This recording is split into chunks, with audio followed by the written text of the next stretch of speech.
Hello and welcome to Dialoguebox, where we ask business IT what it wants for Christmas and then tell it Santa Claus is a repressive myth set up to retain the control of organised religion. He's Charles McClellan. And he's Rupert Goodwins. Or am I? One way that governments, PC manufacturers and security consultants would have us know is using this. A fingerprint scanner. You'll have seen them over it, including increasingly airports. So, this is secure. Charles, is this secure? Well, let's find out. Here I have an Intel Classmate PC that I have set up to be mine and mine only by enrolling my fingerprints so that I can only get into this computer by putting my finger on the scanner. Now, I want to get at those files. So, let's see if I can get through by fooling the fingerprint reader. Hello, I'm Charles McClellan. Oh, no, you're not. Are you Charles McClellan? Let's find out. Ka-ching, I'm in, and you can tell because the red arrow is pointing at my cartoon head. Now, this is very disappointing because I want to get at those files without Charles being here. So I looked on the internet and I found a recipe put together by a very clever Japanese guy for making false fingers that fool fingerprint readers. A false finger that fools a fingerprint reader? Out of everyday household objects. Charles, what have you got here? Well, if we want to make a false finger to fool a fingerprint scanner, you need to start with a mould. And the mould you make from this stuff, which is revolutionary modelling plastic that melts in hot water. Polymorph.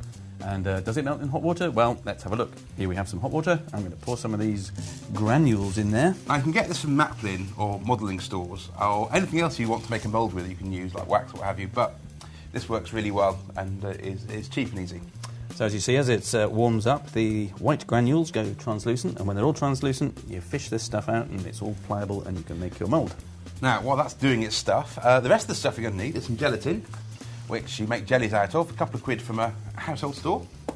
And what we discovered, having followed the recipe and it not working the first time, was that you also need a bit of tea and a bit of milk. And that's because the gelatin is otherwise too transparent for some fingerprint readers to see. You need to get a bit of fleshy colouring. And a cup of tea is a bit fleshy. Now, stop going on about tea and pass me the fork and spoon. Yeah, get them themselves next time. There we go. This stuff is now pliable, as you can see. I'm going to fish it out of there, and it's all... That's uncanny. See-through. And I can manipulate this slightly warm plastic into any shape I desire, which in this case is going to be an imprint of my finger. So I've got a nice blob of plastic that's very pliable, and I'm now going to apply my finger, like so. And this is going to be the mould for our gummy finger. And we'll just leave it there, and before your very eyes, you'll see it harden and go white, rather like this one that we made earlier. I've always wanted to say, and here's one we prepared earlier.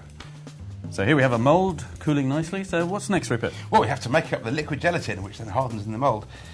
Now, the instructions we found said just put this stuff in hot water and use that. We found that was too clear and didn't work. So what we're going to do is make a cup of tea. So this is going to be gelatine. Gelatine, yes. First of all, Earl Grey, very important Earl Grey. Pop that in there and let it... But don't drink it when it's got gelatin in it. No, you don't want to. It smells revolting. So now that that's got a nice bit of colour to it, I'll just top it up with a drop of the old cow juice. So far, so drinkable. Right, now pour this into here, not very much. Don't need very much, no. And then gelatin powder, once again the stuff you would use for jellies at home, if everyone makes jellies these days, which I doubt. My kids don't really like Earl Grey jelly. Don't they? No. And that's used quite a lot to make it nice and gloopy. And that's what you want. And now, here comes the dull bit.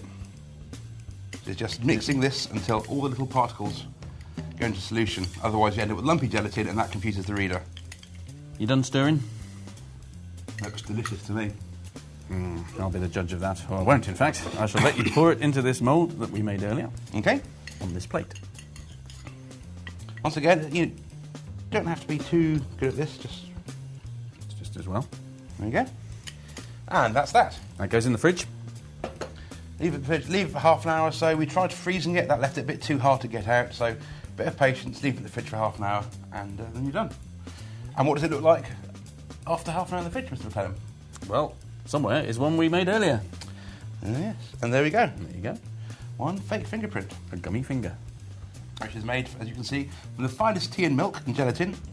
And again, I don't know if you can see close up there, but again, it's got all the ridges of the original fingerprint, to wit, one Charles McClelland's, nicely embossed on a flexible, easy-to-use matrix. So, while that's setting, I believe you have one we made earlier. Yes, another Blue Peter moment. Here's a cast of my index finger in tea-stained rubber. All nice and set. Right. So, let's see if I can persuade this computer that I am Charles McClelland. Computer, I am Charles McClelland, your rightful master. Yes, I am Charles McClelland. Give me all your lovely files. My security is shut to hell. Give me that mould. Aha. And give me the other bit. Ah, darn it. Ha ha ha. Now, this is all good fun, and in fact shows you really can break into these things quite easily. However, they don't work terribly well for all readers. If you look at the slidey ones, like this, the capacitive ones, which that's about a year old, but people are still building them into devices like this, which is the... They don't really work on these. New HTC Touch, and it's got a little fingerprint reader on it.